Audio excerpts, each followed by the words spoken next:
Show. Brock Purdy. Last week, rough start, great ending in his third playoff win. Here he is on the fresh start to this Sunday's game.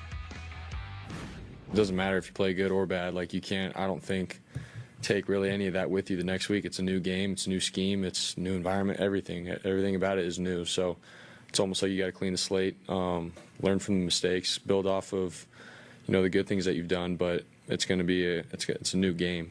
That's exactly right. Brew, fresh off of a game-winning drive.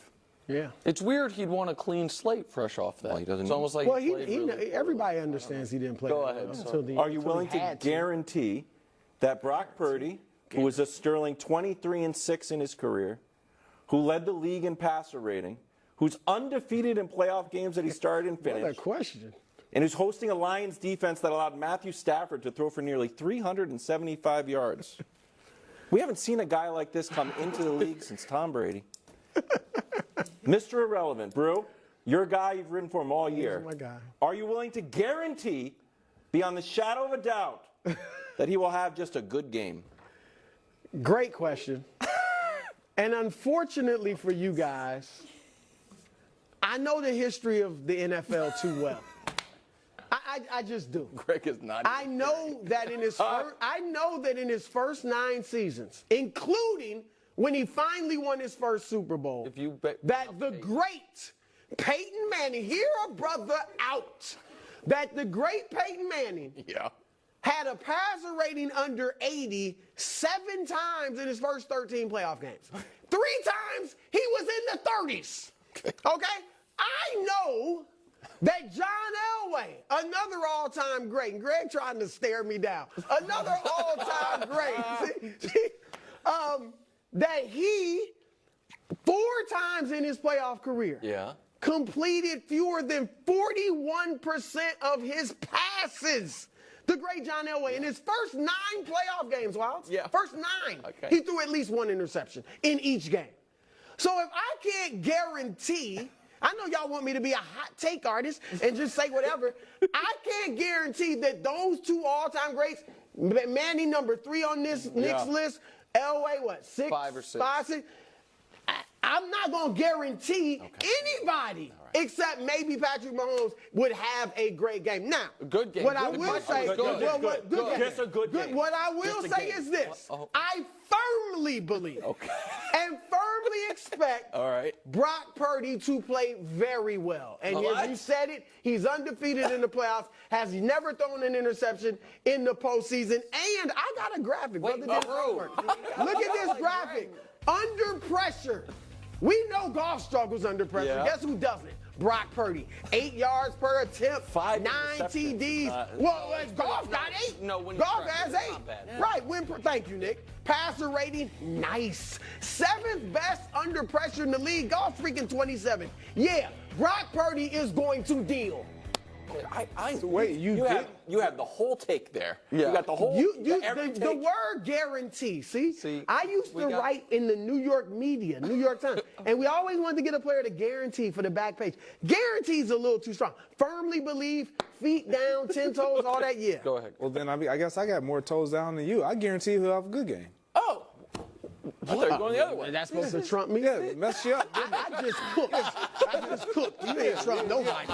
You better keep coming, bro. I guarantee he has a good game because what history tells us is when he's had a bad game, he typically bounces back. And why does he bounce back? Because his coordinator, head coach Kyle Shanahan, presents a game plan that says and suggests, wait a minute, we can't allow you to shoulder this offense. He threw the ball 39 times. That's the most he's thrown the ball in his career.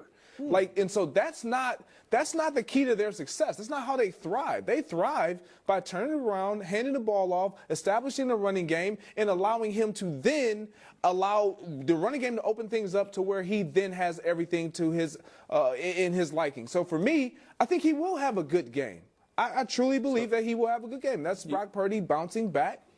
That was very well done, entertaining, and great, Brew. And I don't know if entertaining is no, that's a compliment. No, listen, put we're in the the show entertainment business. I thought that was really well done. And it also, for me, was a touch nostalgic. Oh, why? Because it reminded me of some of my favorite moments on this show. You were here for a lot of them. And it happened to Does he have also a clip? involve... No, I don't have a clip. It happened to also involve discussing this team in the past, where it would be us talking about a different Niners quarterback, and Brew would go through all these hurdles, explaining how, no, I'm not saying he's great. I'm not saying any of these things. However, here is a list of other greats to compare him to, a la Joe Montana or John Elway. And then at the end, twisting himself in a knot to say, but I believe. He's a winner. He'll find a way. And we all agree Brock Purdy is better than Jimmy Garoppolo. Yes, right. But the reason this conversation's been so frustrating, I think, for Greg and I both, is because we dealt with, at the very least, the first cousin of this same debate with this same team, with many of the same weapons except Christian McCaffrey over the last few years. And then when it was proven beyond a shadow of a doubt that the guy who was caped for so often by the quarterback win side of the table flat couldn't play dead in a Western, what we then went to was his body gave out on him. He's the oldest 31-year-old Was ever. he not injury And prone his whole career? Was he not? He's had like 2 full seasons in his entire career. So exactly, and we just let it go because he stopped becoming a relevant figure in the sports world. But what everyone agrees with, and everyone, including, and this, Greg Jennings, is why Niners fans have been coming after you this week. This is why Niners fans have been coming after me all year, is because they are projecting. Yeah. Because their greatest fear is what we are saying out loud, which is deep down, and Brew, I think, agrees with this. The Niners' biggest weakness, if you have to pinpoint one, is their quarterback. So for all the histrionics of third-team All-Pro, MVP finalist, did something Steve Young never did. If you actually talk to someone who believes in the Niners, who likes the Niners, who roots for the Niners, and you said, hey, guys, let's just go through it, the biggest weakness on the team, they might try to wiggle out of it and be like, I don't love our right guard play. But in reality, the answer is the quarterback. No, I have to. He is not as good of a quarterback as McCaffrey is a running back. I'll give you that. The biggest weakness is the O-line, especially without Trent Williams. Brock Purdy, even you agree. Right. Their offensive line, but with him even. With their offensive line is in, 22nd, 21st. I don't buy the PFF Yeah, rankings. fine, you don't. But I an think objective analytical standard says they're about the 22nd best offensive line in the league. I guess you even say Purdy's not that low as far as a quarterback. So here's the thing. I think the PFF rankings don't work into enough of account that if you have one of the greatest left tackles of all time, it is almost impossible to have a bad offensive line. But you got a whole other side of the line. But let's just, instead of arguing about the right guard and the center and the right tackle, let's set that aside. Say it's offensive line. Second biggest weakness, Brew, is the quarterback. I mean, they don't have a weakness. Okay. No. I mean, seriously. Right. What's the weakness? I mean, the weakness, the defense last weekend, now Purdy didn't play well, but the defense didn't either. Defense at times they got run on. So this is where, Wilds, this is where I get frustrated at times because, like I've said before, I think credit turns into a bit of a zero-sum game. I don't think we have infinite credit. And it is not that I'm trying to tear down this quarterback for overachieving. It is that in effort to prop him up, we then tear away from actual great players. Who? From who? I don't know. Fred Warner, Nicky Bosa, Eric Armstead, Javon Hargrave, Nicky Bosa Travarius Ward. Fred Warner was first team All-Pro. Yeah. Bosa was they had the most Pro Bowlers in the league.